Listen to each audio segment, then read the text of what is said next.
I was doing some research on studs and the type of studs that are needed for different types of field surfaces. I stumbled across articles written about injuries and the relationship between cleats and field surfaces. But first, let's go over what factors lead to an ACL injury. Burns measured strain forces on the ACL when the knees were subjected to different loads in a Dvorak experiment. The results showed that a single anterior shear force on the proximal tibia was a determining factor for ACL tearing. In contrast, the combination of tibial external rotation and knee valgus was a determining factor for ACL tearing as well, and even had a greater effect than the former factor. Markov further investigated the effects of the combined factor in a Dvorak experiment. They found that the combination of anterior shear force on the proximal tibia and knee valgus and tibial external rotation produced significantly greater ACL tearing forces than those produced by the action of the above single conditions. It is evident that the anterior shear force on the proximal tibia, knee valgus, and tibial external rotation may be correlated with ACL injury. Indeed, from an anatomical point of view, one of the functions of the ACL is primarily to limit the angle of axial rotation of the tibia. From this perspective, reducing the risk of ACL injury needs to be considered as avoiding excessive knee valgus, tibial external rotation, and anterior force on the proximal tibia. Anterior force is greatest when decelerating. OBJ is trying to make a tackle on an interception. OBJ tries to change direction without first slowing down. You can see his foot turn, and with his momentum or anterior force, injuries his ACL, which sends him flying through the air.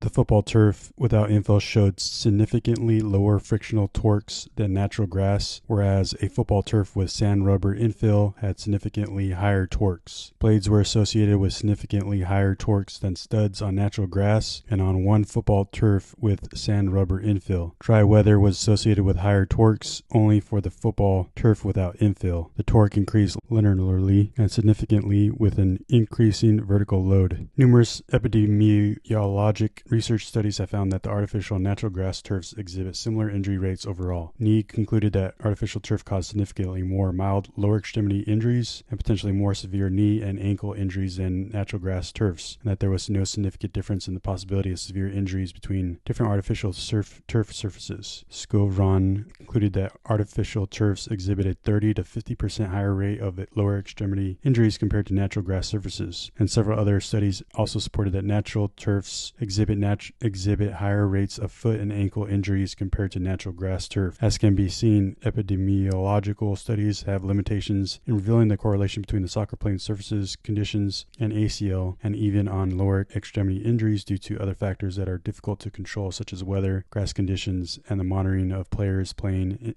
time. Therefore, it is necessary to study the correlation between ACL injuries and soccer field surface conditions from a biomechanical perspective. Zanetti experiments compared the property differences between artificial turf filled with thermoplastic rubber, styrene, butadiene rubber, and natural grass. They found that the natural grass provided significantly lower mean and maximum values of translational traction compared to artificial turf. In 1996 found that artificial turf provided greater rotational traction than natural turf when rotating a shoe by 90 degrees horizontally with a given vertical press force, regardless of cleat type. The tendency of an artificial grass turf to warm up by absorbing heat from direct sunlight is also a factor that makes its property variable. A study conducted by the National Football League NFL found that the incidence of ACL injuries in athletes playing in indoor stadiums was lower than athletes playing in open-air stadiums, which may be attributed to changes in traction caused by the temperature of artificial turf. And a study confirmed that the higher the temperature of the artificial turf, the higher the traction. A study by Thompson found a significant correlation between the amount of rotational traction and surf conditions on the soccer field. Rotational traction of boots on natural grass fields in different periods, January, March, April, May, and November, was tested using an instrument, and it was found that the smallest rotational traction was measured during the cool season grass in January, with an average amount of 36 plus or minus 6 nanometers in the same way. The largest rotational traction was produced on a warm season grass lawn measured in two warmest periods, November and May, respectively, with an average moment of 48 plus or minus 6.8 nanometers and 49.5 plus plus or minus 6.1 nanometers. And further analysis revealed that low soil moisture and high air temperatures were significantly correlated with higher rotational traction. For natural grass turfs, surface hardness and horizontal traction have been shown to correlate with injury, and there is also a significant correlation between the two. Traction could be related to the amount of grass cover, while hardness could be related to the soil's ability to retain water. Within a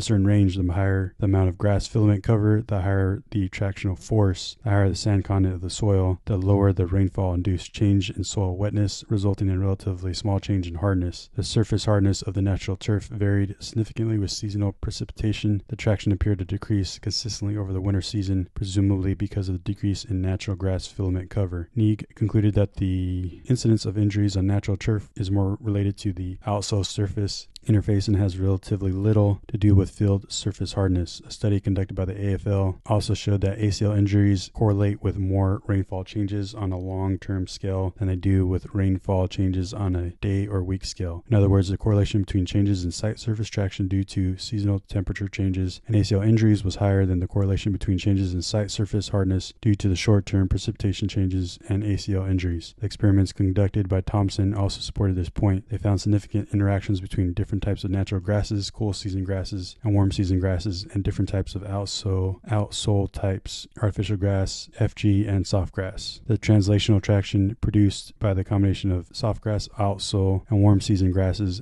was much greater than that produced by the combination of AG, outsole, and cool season grasses. Experiments by Dracos used cadaveric lower limbs directly to determine the strain force exerted on the ACL during rotation, and the results similarly showed that the average strain force on the ACL produced by the natural turf cleated soccer shoes was the smallest in the experiments, followed by the recreational turf cleated soccer shoes, followed by recreational turf TF outsole boots, while the professional artificial turf TF outsole boots produced the largest average ACL strain force. The prospective study by Forrester suggests that the study of friction at an interface can be approached from three perspectives: friction between the outsole of the cleat and the surface of the field, the shear force provided by the field infill to the outside, and the translational compression of the field infill to the cleat. These three aspects are considered by the authors to be the main factors in exploring the interaction of friction between artificial turf and the outsole of the boots. Of course, few experiments have been conducted to verify this due to the difficulty